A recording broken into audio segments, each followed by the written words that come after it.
सोचो, तुम्हारी कंपनी सब कुछ खो दे, पैसा, फैक्ट्री, फ्यूचर, और फिर भी एक दिन दुनिया पर राज करे। ये कहानी है BMW की। 1916 दुनिया जंग में जल रही थी और जर्मनी में एक छोटी सी कंपनी पैदा होती है, नाम BMW। लेकिन ये कोई कार कंपनी नहीं थी, ये बनाती थी एयरक्राफ्ट इंजन्स, ऐसे इंजन्स जो आसमान को भी छोटा बना देते थे। BMW का नाम उड़ान के साथ जुड़ा था, स्पीड के साथ, पावर के साथ। लेकिन हर उड़ान हमेशा नहीं चलती। वर्ल्ड वॉर खत्म हुआ और एक रूल ने सब कुछ खत्म कर दिया। BMW को एयरक्राफ्ट इंजन्स बनाना बंद करना पड़ा। एक पल में सब कुछ जीरो। कंपनी टूटने के कगार पर थी, लेकिन BMW ने हार नहीं मानी। उन्होंने जमीन पर वापस आने का फैसला किया और बनाई एक मोटरसाइकिल R32। ये सिर्फ एक बाइक नहीं थी, ये एक सिग्नल था कि BMW अभी जिंदा है। फिर धीरे धीरे BMW ने कार्स बनाना शुरू किया। सपना सिंपल था, सबसे अलग बनना, लेकिन जिंदगी इतनी आसान नहीं थी। फिर से वॉर आया, फिर से BMW को मिलिट्री का हिस्सा बनना पड़ा, और इस बार एक ऐसा सच जुड़ा जिसे हिस्ट्री कभी भूल नहीं सकती। फोर्स्ड लेबर, जबरदस्ती काम, एक डार्क चैप्टर। वॉर खत्म हुआ और BMW फिर से टूट गया। फैक्ट्रीज तबाह, पैसा खत्म, फ्यूचर अंधेरा। एक वक्त का पावरफुल ब्रांड अब सिर्फ सर्वाइवल के लिए छोटी छोटी चीजें बना रहा था। लग रहा था सब खत्म हो गया, लेकिन 1959 में एक आदमी ने सब बदल दिया। उसने BMW पर भरोसा किया और BMW ने भी खुद पर भरोसा वापस पाया। उन्होंने डिसाइड किया, अब हम कॉम्प्रोमाइज नहीं करेंगे, अब हम बेस्ट बनाएंगे। और फिर आई BMW 1500। ये सिर्फ एक कार नहीं थी, ये एक कमबैक था। धीरे धीरे BMW ने दुनिया को दिखाया कि लग्जरी क्या होती है, परफॉर्मेंस क्या होती है, और ड्राइविंग का असली मतलब क्या होता है। 3 सीरीज, 5 सीरीज, 7 सीरीज, हर मॉडल के साथ BMW एक लेजेंड बनता गया। फिर आया M डिवीजन, जहां कार्स नहीं, मॉन्स्टर्स बनते थे। BMW अब सिर्फ एक ब्रांड नहीं था, एक ड्रीम बन चुका था। लेकिन कहानी अभी खत्म नहीं हुई। दुनिया बदली और एक नया नाम आया, टेस्ला। इलेक्ट्रिक कार्स ने पूरा गेम बदल दिया। BMW को फिर से प्रूव करना था, और इस बार फ्यूचर के अगेंस्ट। आज BMW इलेक्ट्रिक कार्स बना रहा है, AI टेक्नोलॉजी पर काम कर रहा है। लेकिन कंपटीशन अब भी खत्म नहीं हुआ। और सच क्या है? BMW सिर्फ एक कार नहीं, एक रिस्पॉन्सिबिलिटी है। इसे लेना मुश्किल है और मेंटेन करना और भी मुश्किल। कई लोग इसे सपना समझ कर लेते हैं, लेकिन बाद में समझते हैं कि लग्जरी का असली मतलब सिर्फ शाइन नहीं, सैक्रिफाइस भी है। आज BMW एक ऐसे मोड़ पर खड़ा है जहां उसे डिसाइड करना है, वो सिर्फ एक लेगेसी बनेगा या फ्यूचर का किंग। लेकिन एक बात पक्की है, BMW गिरकर भी उठा है 2 बार, और जो 2 बार गिरकर भी उठ जाए, वही असली किंग होता है। Car fire. BMW की हिस्ट्री में एक ऐसा सच छुपा है जिसे जानकर तुम इस ब्रांड को कभी पहले जैसा नहीं देख पाओगे। 1939 दुनिया फिर से जंग की आग में जलने लगी थी, और इस बार BMW सिर्फ एक कंपनी नहीं था, बल्कि वॉर मशीन का एक हिस्सा बन चुका था। फैक्ट्रीज दिन रात चल रही थी, एयरक्राफ्ट इंजन्स बन रहे थे, ऐसे इंजन्स जो आसमान में मौत लेकर उड़ते थे। BMW का नाम फिर से पावर के साथ जुड़ा, लेकिन इस बार ये पावर किसी और के लिए थी। जब दुनिया लड़ रही थी, तब BMW ग्रो कर रहा था। लेकिन इस ग्रोथ के पीछे एक ऐसा सच छुपा था जो आज भी हिस्ट्री के पन्ने काले कर देता है। फैक्ट्रीज के अंदर, मशीन्स के बीच लोग काम कर रहे थे, लेकिन अपनी मर्जी से नहीं। फोर्स्ड लेबर, वॉर प्रिजनर्स, जिंदगी और मजबूरी के बीच फंसा हुआ इंसान। ये वो सच है जिसे अक्सर लोग इग्नोर कर देते हैं, लेकिन ये BMW की कहानी का हिस्सा है। फिर आया 1945। वॉर खत्म हो गया, गोलियां रुक गईं, लेकिन BMW के लिए सब कुछ खत्म हो चुका था। फैक्ट्रीज मिट्टी में मिल चुकी थी, मशीन्स खामोश थीं, और एक वक्त का पावरफुल ब्रांड बिल्कुल अकेला रह गया था। न पैसा, न प्रोडक्शन, न फ्यूचर। BMW को एयरक्राफ्ट इंजन बनाने से रोक दिया गया। कार बनाना भी मुश्किल था। जिंदा रहने के लिए उन्हें वो काम करना पड़ा जो शायद उन्होंने कभी सोचा भी नहीं था। बर्तन बनाना, साइकिल बनाना, छोटी छोटी चीजें बेचना। सोचो, जो कंपनी आसमान में राज करती थी, वो अब जमीन पर स्ट्रगल कर रही थी।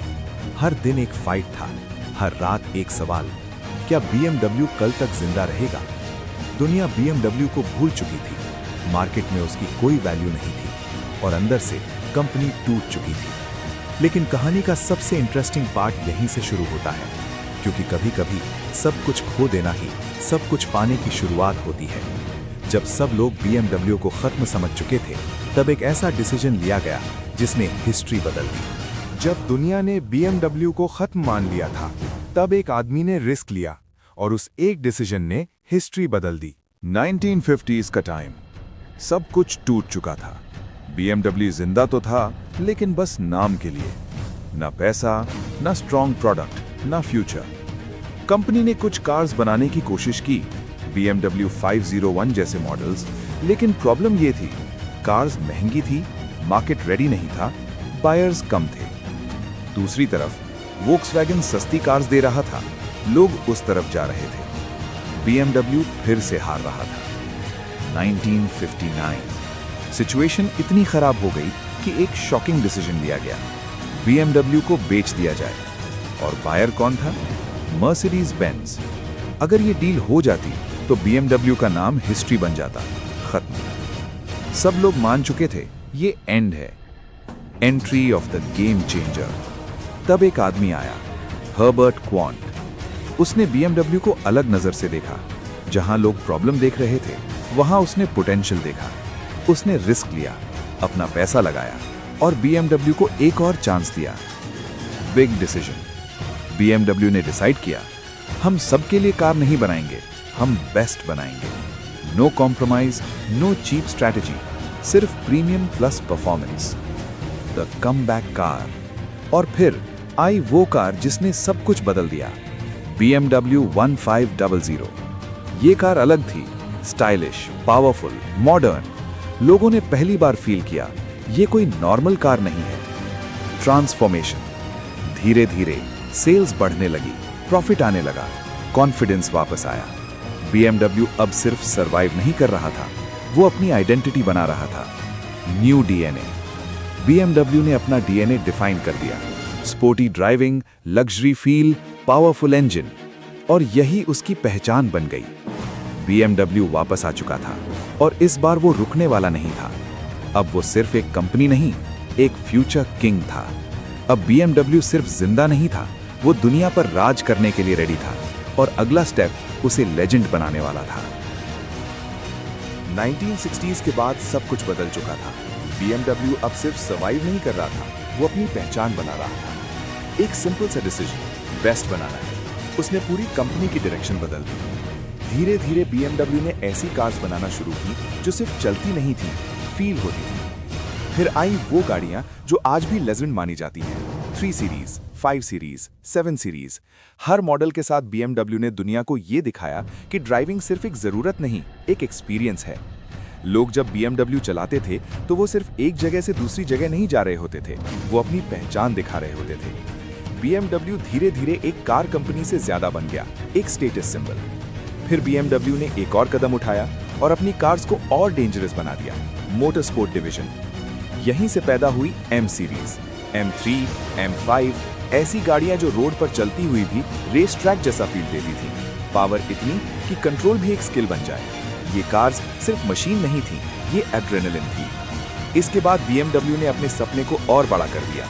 वो सिर्फ जर्मनी तक लिमिटेड नहीं रहना चाहता था, उसने दुनिया को टारगेट किया। अमेरिका, यूरोप, एशिया, हर जगह BMW का नाम फैलने लगा। धीरे धीरे ये एक ग्लोबल ब्रांड बन गया। अब सिचुएशन ये थी कि BMW लेना सिर्फ एक खरीदारी नहीं थी, एक अचीवमेंट थी। लोग सपना देखते थे कि एक दिन उनके पास भी BMW होगी।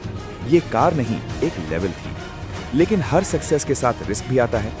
1994 में BMW ने एक बड़ा डिसीजन लिया, उसने रोवर ग्रुप खरीद लिया। प्लान ये था कि मार्केट और बड़ा हो, लेकिन रियलिटी कुछ और थी। ये डील BMW के लिए हैवी लॉस बन गई। पैसा डूबने लगा, प्रेशर बढ़ने लगा। एक पल के लिए लगा कि शायद हिस्ट्री फिर रिपीट होने वाली है। लेकिन इस बार BMW वो पुरानी कंपनी नहीं थी जो आसानी से टूट जाए। उसने गलती से सीखा और वापस अपनी स्ट्रेंथ पर फोकस किया, प्रीमियम क्वालिटी, परफॉर्मेंस और इनोवेशन। और यहीं से BMW और भी स्ट्रांग हो गया। अब वो सिर्फ एक सक्सेसफुल ब्रांड नहीं था, वो एक इमोशन बन चुका था। लोग BMW को देखकर इंस्पायर होते थे, जेलस होते थे, ड्रीम करते थे। लेकिन जब सब कुछ परफेक्ट लग रहा था, तब दुनिया फिर बदलने लगी। टेक्नोलॉजी बदल रही थी, सोच बदल रही थी और एक नया फ्यूचर सामने आ रहा था। BMW दुनिया पर राज कर रहा था, लेकिन दूर कहीं एक नया चैलेंजर तैयार हो रहा था जो इस पूरे गेम को हमेशा के लिए बदल देने वाला था। जब सब कुछ परफेक्ट लग रहा था, जब BMW दुनिया के टॉप लग्जरी ब्रांड्स में अपनी जगह बना चुका था, तब एक नई लहर आई, इलेक्ट्रिक रेवोल्यूशन। दुनिया धीरे धीरे पेट्रोल और डीजल से दूर जा रही थी और इसी वक्त एंट्री होती है एक नए प्लेयर की, टेस्ला। एक ऐसी कंपनी जो सिर्फ कार्स नहीं, फ्यूचर बना रही थी। शुरुआत में लोगों ने इसे सीरियस नहीं लिया। इलेक्ट्रिक कार्स को बोरिंग समझा जाता था, स्लो, वीक, यूजलेस। लेकिन धीरे धीरे सब कुछ बदलने लगा। टेस्ला ने दिखाया कि इलेक्ट्रिक कार भी फास्ट हो सकती है, स्टाइलिश हो सकती है, फ्यूचर हो सकती है। और यहीं से BMW के लिए चैलेंज शुरू हुआ। BMW जो इतने सालों से इंजन और परफॉर्मेंस का किंग था, अब उसे अपनी पूरी सोच बदलनी पड़ रही थी। उन्होंने भी इलेक्ट्रिक वर्ल्ड में कदम रखा। BMW i सीरीज लॉन्च हुई, लेकिन प्रॉब्लम ये थी, BMW ट्रेडिशन में स्ट्रॉन्ग था, टेस्ला इनोवेशन में फास्ट था। रेस शुरू हो चुकी थी। अब सवाल सिर्फ इतना नहीं था कि कौन फास्ट है, सवाल था फ्यूचर का किंग कौन होगा। इस बीच एक और सच सामने आता है, BMW सिर्फ एक सपना नहीं, एक महंगा सपना है। मेंटेनेंस हाई, पार्ट्स एक्सपेंसिव, हर कोई अफोर्ड नहीं कर सकता।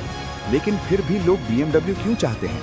क्योंकि BMW एक कार नहीं, एक फीलिंग है, एक स्टेटस है, एक आइडेंटिटी है। आज BMW इलेक्ट्रिक कार्स बना रहा है, AI यूज कर रहा है, फ्यूचर के लिए रेडी हो रहा है। लेकिन कंपटीशन भी उतना ही स्ट्रांग है। टेस्ला और दूसरे नए ब्रांड्स सब एक ही रेस में हैं। आज भी जब कोई BMW चलाता है तो लोग देखते हैं, रिस्पेक्ट देते हैं, लेकिन अंदर ही अंदर एक सवाल चलता है, क्या ये फ्यूचर है या पास्ट की लेगेसी? स्टोरी यहीं खत्म नहीं होती। BMW का सफर हमें एक सिंपल लेसन देता है, गिरना नॉर्मल है, लेकिन वापस उठना वही असली पावर है। BMW ने प्लेन इंजन से स्टार्ट किया, वॉर देखा, ऑलमोस्ट खत्म हो गया, फिर वापस आया और दुनिया पर राज किया। और अब वो फिर एक नए वॉर के लिए रेडी है। फाइनल लाइन, BMW सिर्फ एक कंपनी नहीं, एक कहानी है जो हमें सिखाती है कि असली जीत उनकी होती है जो कभी हार नहीं मानते।